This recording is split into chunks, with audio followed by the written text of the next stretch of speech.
Bapak Ibu Saudara yang dikasihi oleh Tuhan, dalam ibadah Jumat Agung pada pagi hari ini, kita rindu untuk membaca, mendengar, dan merenungkan firman Tuhan. Namun sebelumnya, mari kita satu di dalam doa. Mari berdoa. Ya Allah Bapa kami yang berada dalam kerajaan sorga, terima kasih kami angkat kepadamu pada hari ini. Kami sungguh bersyukur Tuhan senantiasa menyertai kami. Dalam sepanjang malam boleh kami lalui, hingga pada pagi hari ini kami boleh bangun dengan selamat dan masih diberi kesempatan untuk membaca, mendengar, dan merenungkan firman-Mu. Roh Kudus menolong kami supaya kami boleh mengerti dan mempraktekkan firman itu dalam kehidupan kami. Di dalam nama Tuhan Yesus Kristus, kami datang berdoa kepadamu. Amin. Firman Tuhan yang akan kita baca, kita dengar dan renungkan bersama dalam ibadah Jumat Agung pada pagi hari ini. Bacaan utama terambil dari dalam kitab Injil Yohanes pasal 19 pada ayat yang ke-28 hingga ayat yang ke-37. Yohanes pasal 13 ayat yang ke-28 hingga ayat yang ke-37. Firman Tuhan berbunyi demikian, Yesus mati. Sesudah itu karena Yesus tahu bahwa segala sesuatu telah selesai, berkatalah ia, supaya genaplah yang ada tertulis dalam kitab suci, aku haus. Di situ ada suatu bekas penuh anggur asam, maka mereka mencucukkan bunga karang yang telah dicelupkan dalam anggur asam pada sebatang hisop, lalu mengunjukkannya ke mulut Yesus.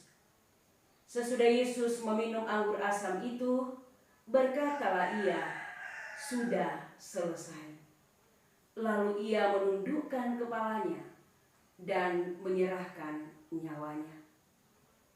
Karena hari itu hari persiapan, dan supaya pada hari Sabat mayat-mayat itu tidak tinggal tergantung pada kayu salib, sebab Sabat itu adalah hari yang besar, maka datanglah orang-orang Yahudi kepada Pilatus dan meminta kepadanya supaya kaki orang-orang itu dipatahkan dan mayat-mayatnya diturunkan. Maka datanglah prajurit-prajurit lalu mematahkan kaki orang yang pertama dan kaki orang yang lain disalibkan bersama-sama dengan Yesus. Tetapi ketika mereka sampai kepada Yesus dan melihat bahwa ia telah mati, mereka tidak mematahkan kakinya. Tetapi seorang dari antara prajurit itu menikam lambungnya dengan tombak dan segera mengalir keluar darah dan air. Dan orang yang melihat hal itu sendiri yang memberikan kesaksian ini, dan kesaksiannya benar.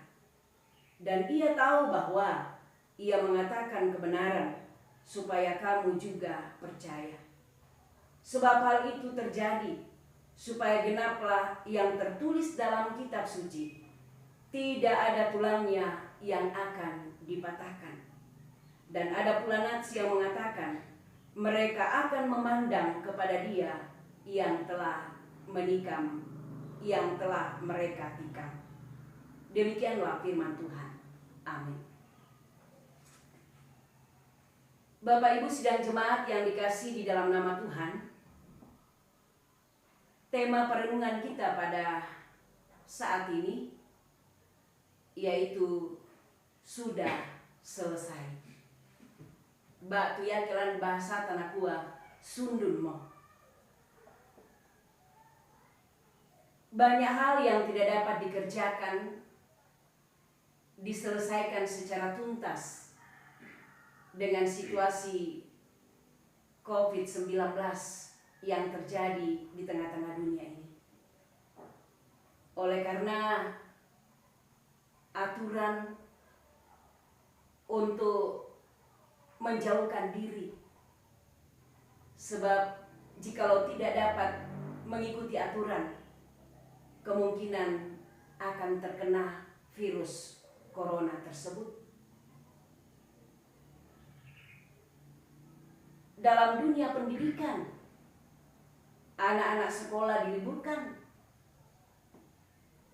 namun guru atau dosen memberi tugas kepada mereka, dan tugas itu harus diselesaikan secara online pada waktunya. Tapi mungkin ada juga yang tidak dapat menyelesaikan tugas-tugas itu dengan tuntas, disebabkan hambatan jaringan, atau mungkin oleh karena faktor ekonomi tidak memungkinkan mereka untuk memiliki data dan lain-lain sebagainya. Bapak Ibu Saudara yang dikasihi di dalam nama Tuhan, realita jalan Via Dolorosa atau jalan salib yang terjadi pada diri Yesus luar biasa menyedihkan. Ketika kita menonton film yang ditayangkan kisah perjalanan penderitaan Yesus,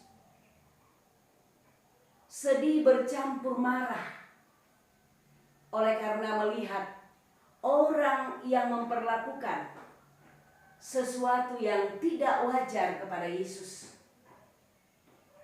Yesus diberi anggur asam, ditombak, dan ia mati terpaku di kayu salib. Namun ketika kita membaca dan merenungkan dalam bacaan tadi pada kitab Injil Yohanes pasal 19 ayat yang ke-28 hingga ayat yang ke-37,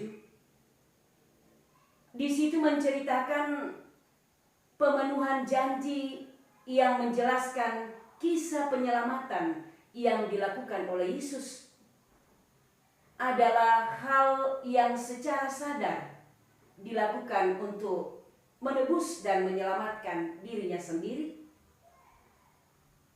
Dan pekerjaan penyelamatan yang dilakukan oleh Yesus bukan karena kebetulan, tetapi jauh sebelumnya sudah berada dalam rancangan Allah. Ketika kita melihat bacaan tadi ayat yang ke-28 hingga ayat yang ke-37. Peristiwa Jumat Agung, peristiwa memperingati penderitaan atau kematian Yesus, adalah tempat di mana kita menghayati bagaimana Allah menyatakan pengampunan kepada manusia. Ayat yang ke-30 dalam bacaan kita tadi dikatakan, sesudah Yesus meminum anggur asam itu, berkatalah ia, sudah selesai. Lalu ia menundukkan kepalanya dan menyerahkan nyawanya. Setelah Yesus menyelesaikan pekerjaannya, Yesus pun akhirnya menyerahkan nyawanya ke dalam tangan Bapa. Sudah selesai berarti bahwa hukuman dosa kepada manusia telah selesai ditanggungnya. Yesus sudah memikul seluruh hukum dosa manusia.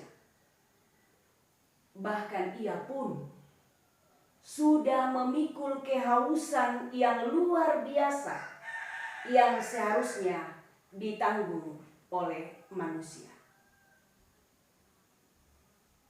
Kisah penyaliban Yesus adalah bukti cinta kasih Allah kepada manusia, bahwa dosa manusia telah disalibkan. Manusia yang berdosa tidak dapat menyelamatkan dirinya sendiri.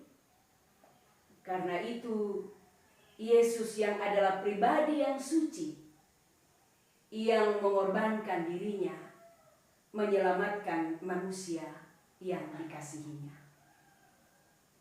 Bapak, Ibu, Saudara-saudari yang dikasihi di dalam nama Tuhan Yesus, oleh karena itu, sebagai umat yang sudah diselamatkan dan dikasihi, maka kita harus punya pengharapan.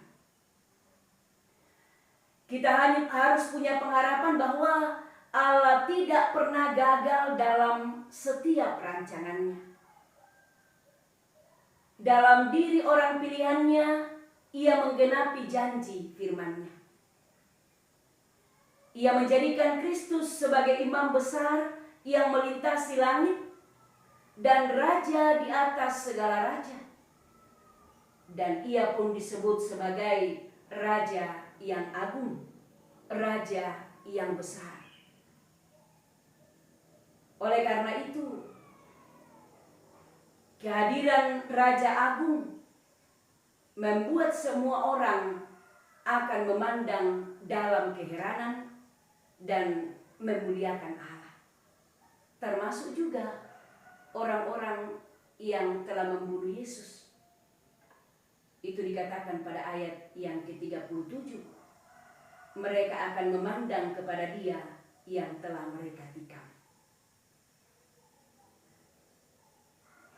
Bapak Ibu Saudara yang dikasihi oleh Tuhan, apa yang menjadi jawaban atau respon kita sebagai umat pilihan Allah yang telah dipanggil untuk tugas masing-masing, sama seperti Kristus yang adalah hamba Allah yang setia? Ia sudah menyelesaikan secara tuntas tugas rancangan Allah dalam hidupnya. Oleh karena tantangan hidup adalah sesuatu yang nyata di tengah-tengah kehidupan kita, maka ada beberapa hal yang perlu kita jawabkan dalam melihat dan juga merenungkan peristiwa kematian Yesus di tengah-tengah kehidupan kita. Yang pertama, dekatlah kepada Allah dan serahkanlah padanya dan bukan pada masalah. Ketika kita menghadapi persoalan hidup, kita harus mendekat kepada Allah, kita harus menyerahkan kepada Allah, dan jangan tinggal diam dalam masalah itu. Hal yang kedua, setialah memikul tanggung jawab amanah yang Allah embankan sebagai hamba Tuhan.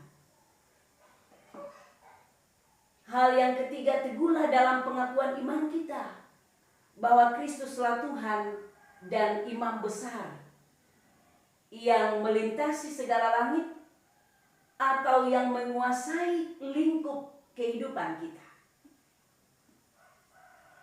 Dan percayalah bahwa Kristus yang mati di salib adalah sebuah kebenaran dari Allah dalam menggenapi janjinya. Dan hanya ketika kita dekat dan berserah pada kehendak Tuhan, maka kita dapat menyelesaikan segala tugas panggilan yang Tuhan anugerahkan dalam kehidupan kita. Mengakhiri perenungan firman Tuhan pada pagi hari ini, saya mau mengatakan bahwa peristiwa kematian Yesus di kayu salib adalah karya terbesar yang sudah dibuat oleh Allah di tengah kehidupan kita manusia. Saya rindu untuk menyampaikan pujian karya terbesar. Kasih yang terindah, hati yang mulia, hanya ku temukan di dalam-Mu, Yesusku. Pujian dari hatiku selalu di setiap waktuku, tiada pernah berubah kasih-Mu.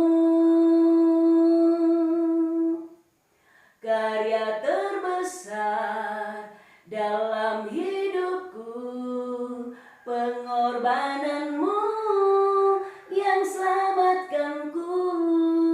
Engkaulah harta yang tak ternilai, yang ku miliki, yang ku hargai. Engkau Yesus ku kagumi.